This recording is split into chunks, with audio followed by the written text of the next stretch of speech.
UDIMA, Universidad a Distancia de Madrid, la universidad cercana. Bienvenidos a esta clase en la que vamos a hablar sobre las leyes de la herencia de Mendel. El objetivo es que conozcáis los fundamentos de las leyes que postuló Mendel acerca de la herencia y que continúan vigentes en la actualidad. Antes de profundizar en estas leyes, vamos a conocer un poco las bases de sus descubrimientos. A lo largo del siglo XVIII y principios del siglo XIX, muchos botánicos habían realizado experimentos de hibridación en un intento por conocer las leyes de la herencia. Sin embargo, se basaron en el cruce de plantas de distintas especies, por lo que la descendencia que conseguían no era fértil. Mendel también llevó a cabo diversos experimentos de hibridación.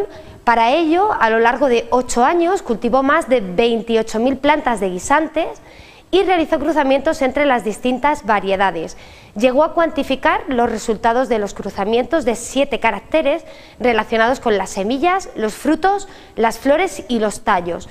En concreto, estudió la textura y el color de las semillas, la forma y el color de las legumbres, la posición y el color de las flores y la longitud de los tallos.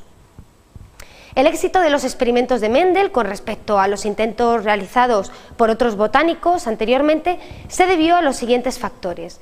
En primer lugar, Mendel empleó variedades de una misma especie, como decíamos, de la planta del guisante, por lo que la descendencia no tenía problemas de fertilidad.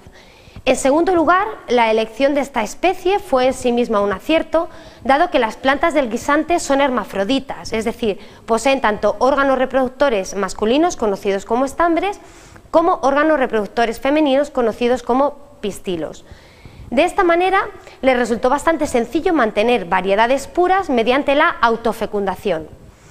En tercer lugar, otra de las ventajas es que estudió caracteres sencillos, discretos y fácilmente observables, los que comentábamos antes sobre las semillas, los frutos, las flores y los tallos de la planta del guisante.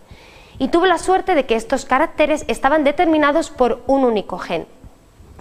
Ahora que hemos asentado estas bases, podríamos pasar a describir los descubrimientos de Mendel y que hoy conocemos como leyes de Mendel, ¿no?, que rigen la herencia genética.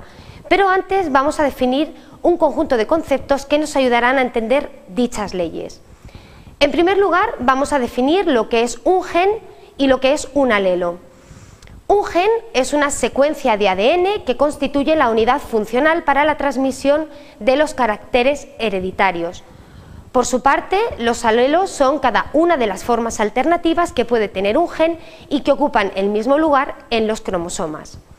Dado que la mayoría de los mamíferos son diploides, es decir, poseen 2 juegos de cromosomas, uno procedente del padre y otro procedente de la madre, presentan 2 alelos de un gen. En segundo lugar, vamos a ver las diferencias entre alelos homocigóticos y alelos heterocigóticos.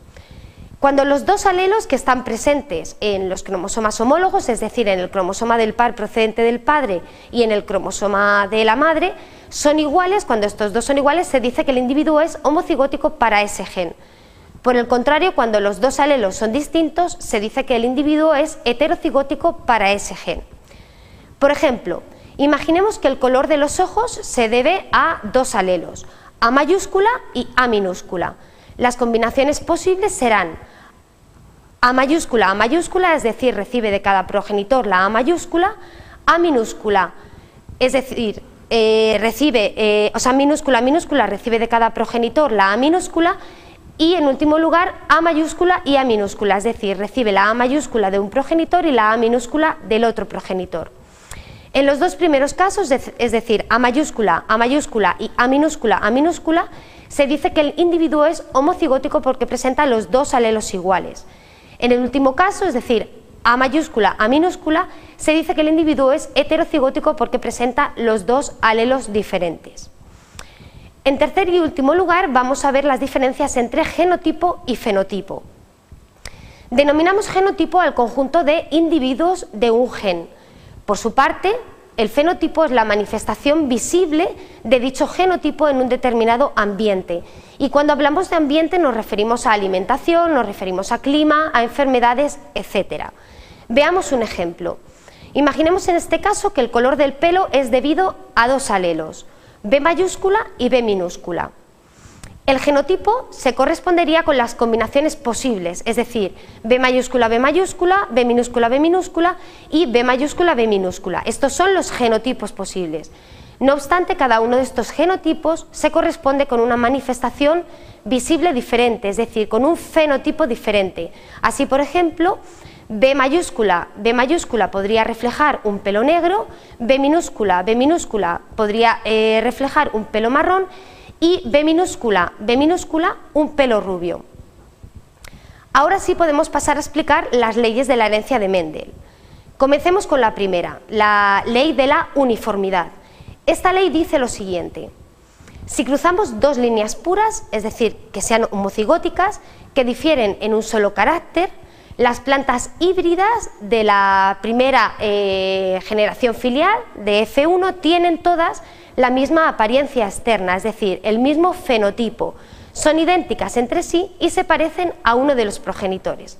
Por ejemplo, si cruzamos una planta de semilla verde con una planta de semilla amarilla, obtendremos una primera generación filial de plantas de semilla de color verde, todas de color verde. ¿Cuál es la interpretación genética? Pues fijémonos en los genotipos. Las plantas de las líneas puras tienen genotipos homocigóticos, una A mayúscula y otra A minúscula. En este caso, los genotipos resultantes de la combinación de los alelos son todos heterocigóticos y son A mayúscula, A minúscula. El carácter que se observa en las plantas de la primera generación filial se dice que es homocigótico y el que no se manifiesta se dice que es recesivo. Es por ello que el alelo dominante se suele representar con una letra mayúscula, en nuestro caso A mayúscula, que corresponde al verde, y el alelo recesivo con una letra minúscula, en este caso A minúscula, que corresponde con el amarillo. A continuación vamos a pasar a ver la segunda ley de Mendel, que es la ley de la segregación.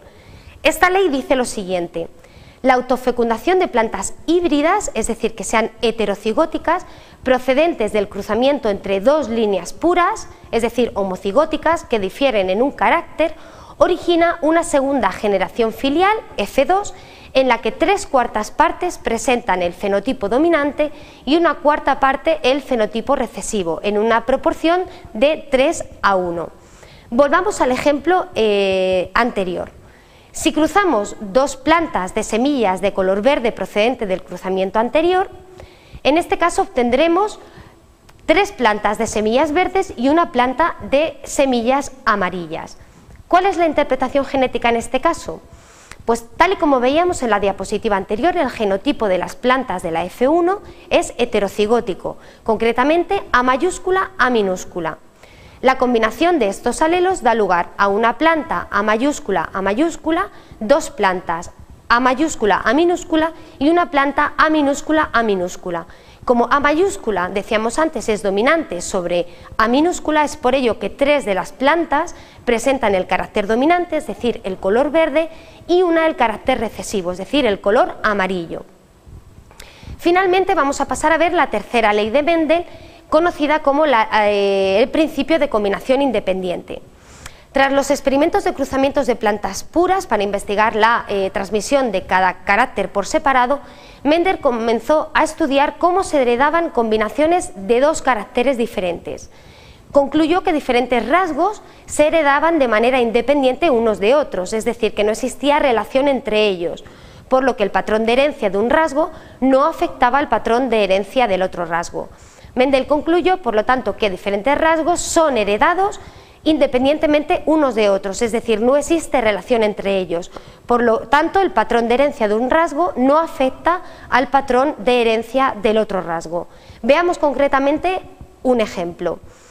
Mendel cruzó plantas de semilla lisa y verde, ya tenemos dos caracteres, es decir, A mayúscula y B minúscula, con plantas de semilla rugosa y amarilla, es decir, A minúscula y B mayúscula. Obtuvo en este caso una primera generación filial, todas ellas lisas amarillas y con genotipo A mayúscula y B minúscula. Posteriormente autofecundó las plantas híbridas de la primera generación filial y la descendencia mostraba las 4 combinaciones posibles de los caracteres, es decir, lisas amarillas, lisas verdes, rugosas amarillas y rugosas verdes, en una proporción de 9:3:1. Y estas son las 3 leyes que formuló Mendel sobre la herencia. Espero que la clase de hoy os haya servido de ayuda para entender no solo estas leyes, sino las bases y los conceptos que de ellas se derivan. Muchas gracias a todos por vuestra atención.